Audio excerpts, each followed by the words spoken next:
que sabemos que eso a la larga mejorará nuestra salud física y psicológica. Hola, Marian. Soy David. Lo primero, gracias por toda la ilusión, la fuerza, la pasión que nos estás trasladando. Mira, soy padre de una hija de 20 años y de un hijo de 14 años. Entonces, más que preguntas, una pauta o pautas. ¿Qué podemos hacer para que sepan que estamos ahí, que estamos disponibles, pero al mismo tiempo no estar 24/7 en estado de alerta? Gracias. Bueno, David, muchísimas gracias por tu pregunta, porque me hablas de la conciliación, me hablas de la educación, me preguntas sobre cómo ser buen padre en este mundo acelerado que nos ha tocado vivir y, por otro lado, tener la sensación de que lo hacemos lo mejor posible, que les transmitimos las mejores herramientas, pero sin vivir agotados. Pues yo te respondería con algo que yo también he vivido en mis propias carnes, a un tema en el que trato mucho en consulta, que es conciliar.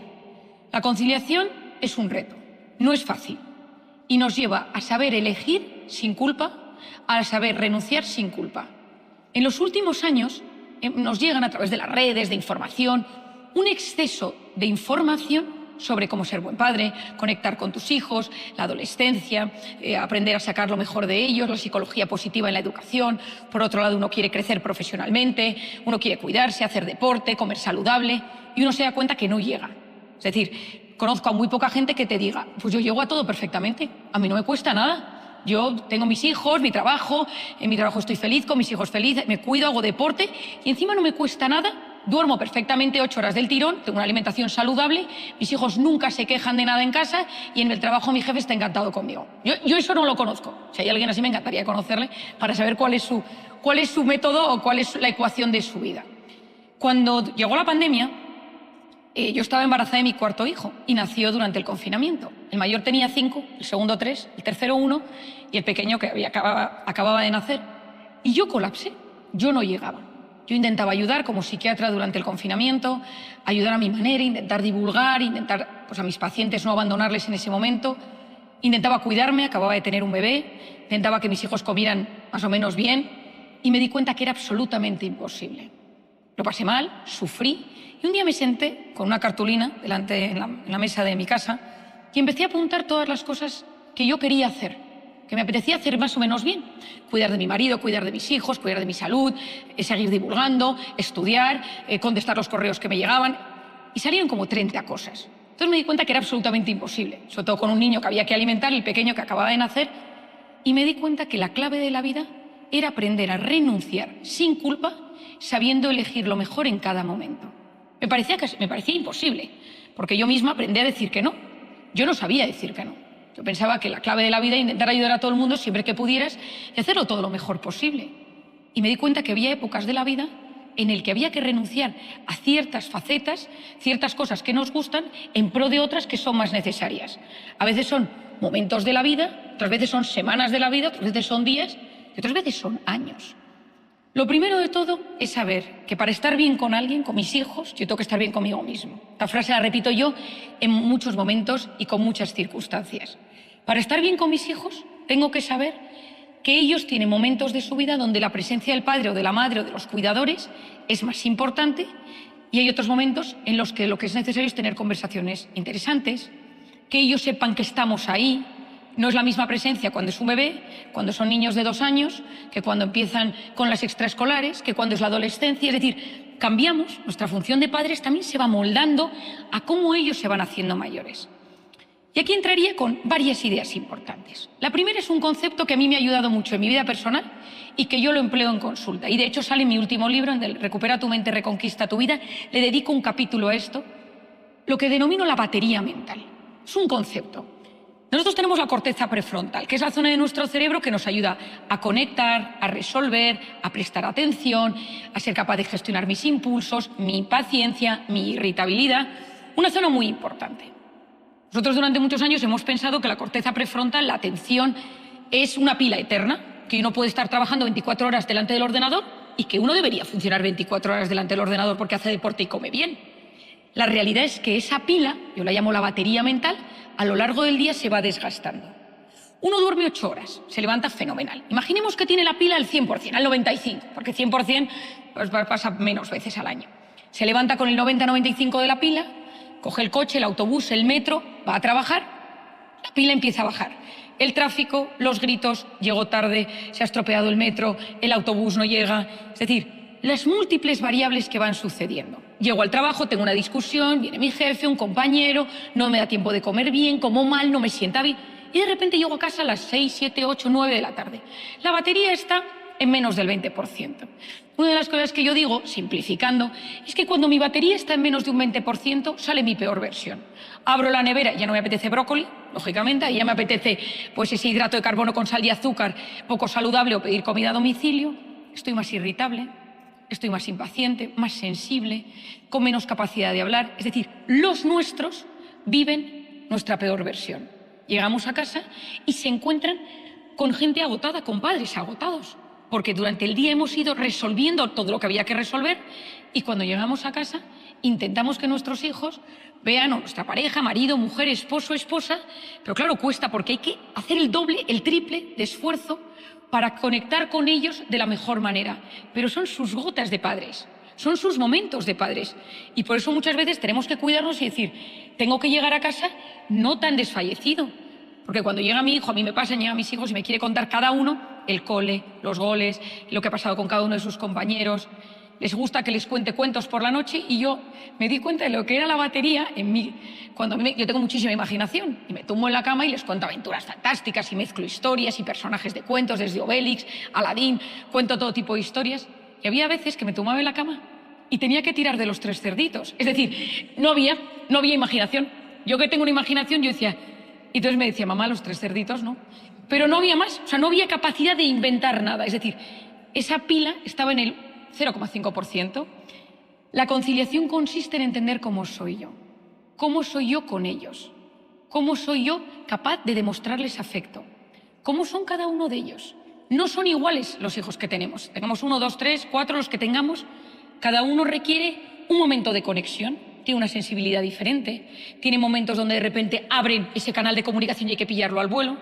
Con uno de mis hijos, que es el que le cuesta más expresar sus emociones, he descubierto que cuando me tumbo con él por la noche, puedo estar media hora contándome temas. Entonces, todo lo que no ha contado durante el día lo cuenta en ese momento. Intentar saber cómo son ellos.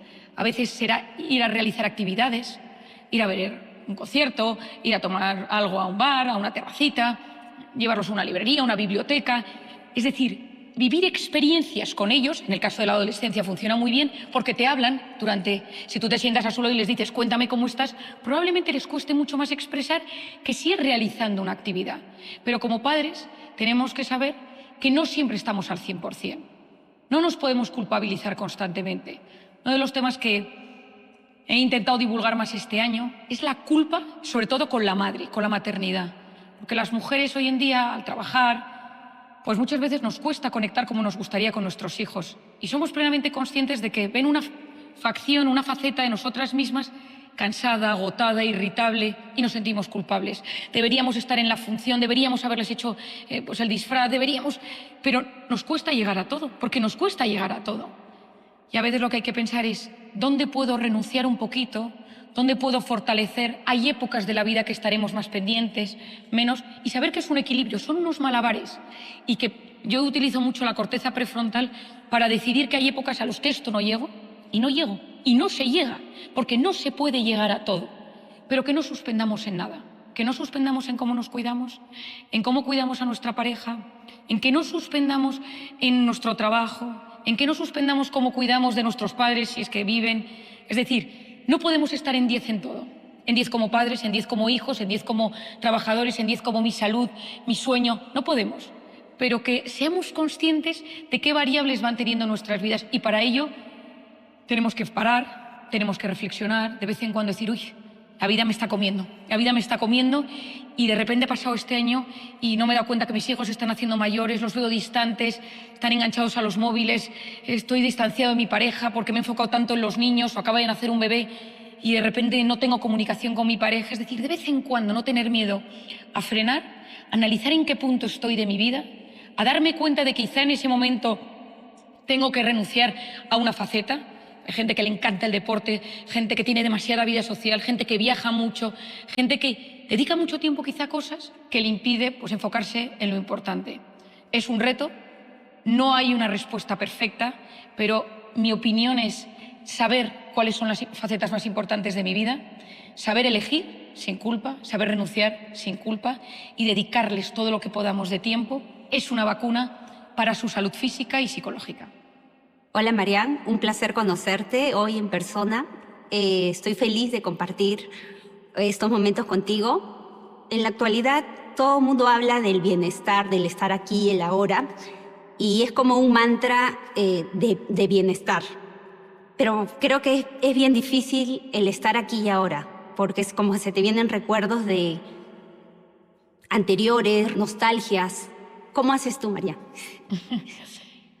Me gusta esta pregunta porque es algo que en el fondo, si nos paramos a pensar, a todos nos inquieta en algún momento. Te dicen, aprovecha el presente, vive el presente, conecta.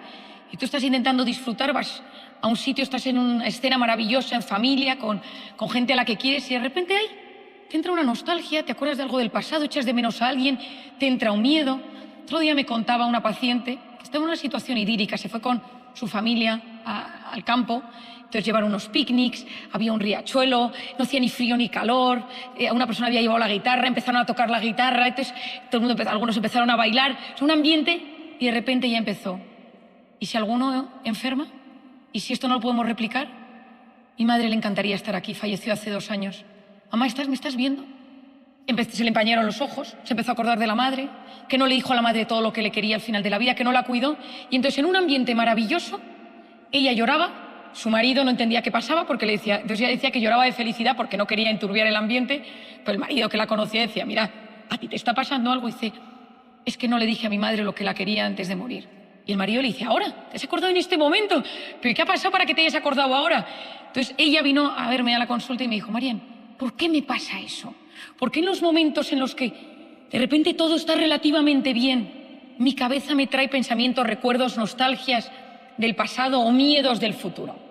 Lo primero de todo, cuando hablamos de esta felicidad o esta capacidad de vivir en una vida equilibrada y sana, yo siempre digo que eso depende mucho de haber superado las heridas del pasado y vivir con ilusión el futuro. Si vivimos enganchados en el pasado, somos nostálgicos, depresivos. Si vivimos angustiados por el futuro, tenemos ansiedad. Al final tenemos la ansiedad y la depresión, que son las 2 grandes enfermedades del siglo XXI.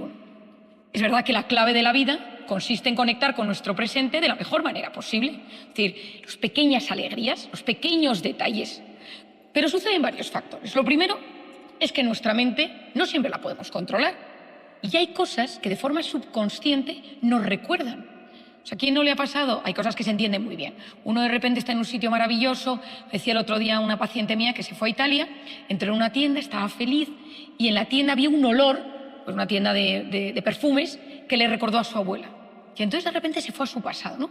Es decir, hay veces que hay estímulos que activan recuerdos y otras veces asociaciones que no son conscientes, pero que activan cosas de nuestro pasado. Es decir, nuestro inconsciente detecta cosas de la realidad mucho antes que nuestra consciencia. Por eso a veces estamos en sitios y nos acordamos de cosas del pasado, del futuro, vemos y decimos, ¿pero por qué me he acordado ahora de esto? ¿Por qué me viene esto a la cabeza?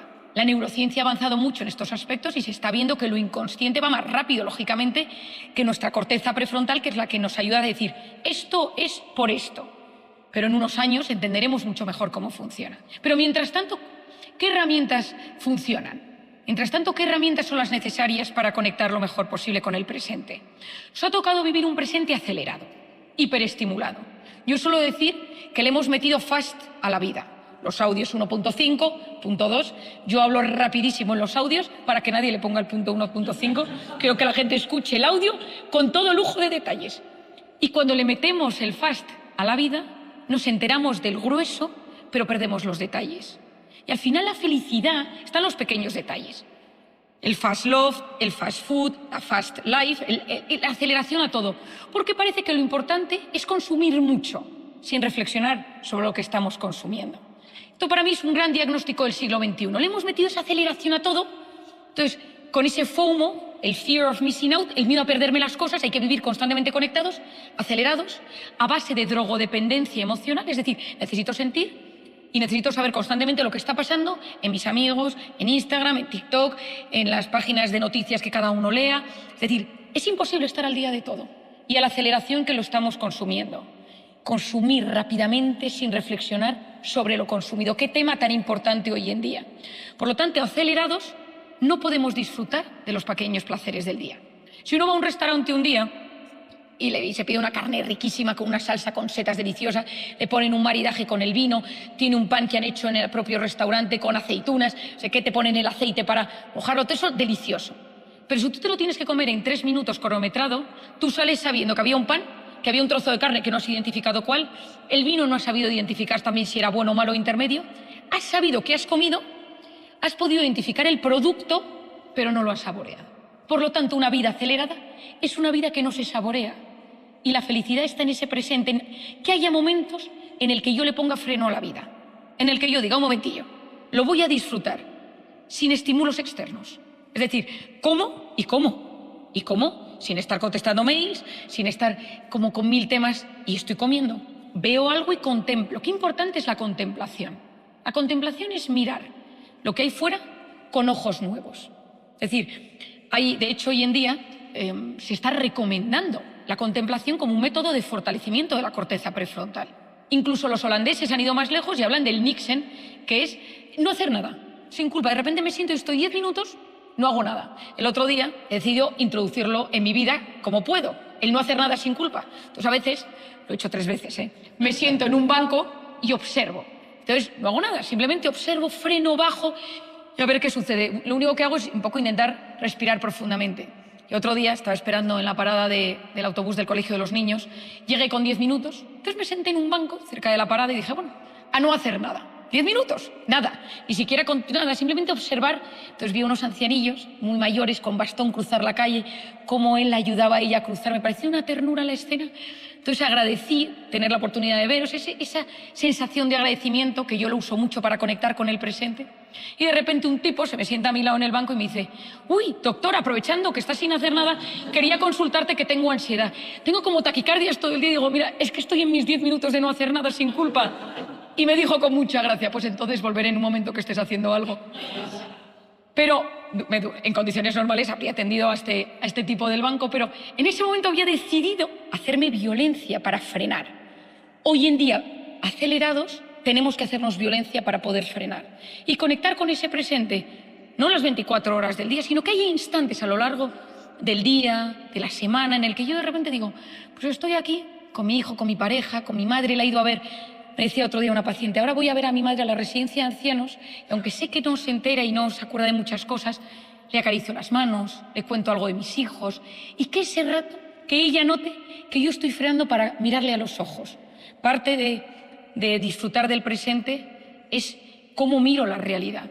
Basta mirar algo con interés para que se vuelva interesante, pero tenemos que volver a aprender a mirar la realidad. Acelerados vemos la realidad de otra manera. ¿Cómo conectamos con el presente? Lo primero de todo es decidir que quiero conectar con el presente. Es una decisión. Lo segundo es darme cuenta de dónde vivo más acelerado. Es en el trabajo, es en mi vida personal. Tercero, ¿cuáles son mis vías de escape? Es decir, ¿vivo constantemente mi vía de escape? En mi dispensador automático de dopamina, que son las redes sociales, y entonces cada vez que estoy un poco abrumado o agobiado o estresado me voy a la pantalla, porque al final en la vida yo cuando quiero conectar con el presente a veces surge el aburrimiento, a veces surge el malestar, a veces surge el agobio, a veces surgen pendientes en mi cabeza de cosas que no he hecho, temas que me agobian, que no sé resolver, y entonces mi cerebro me dice, no sufras, corriendo vía de escape, vete a tu dispensador de dopamina que te va a anestesiar tu mente y así no conectas con el presente. Y ahí la clave es decir, no, un momento, yo quiero aprender a enfrentarme al presente, aunque a veces ese presente me cueste, aunque no sea fácil. Abrazar, naturaleza, música, cosas relacionadas con la mano. Por lo tanto, conectar con el presente es que me llega lo bueno y lo disfruto, que uso mis manos, que toco, que abrazo, que no tengo miedo a expresar afecto, a que identifico cuáles son mis vías de escape, qué me tiene acelerado e hiperestimulado.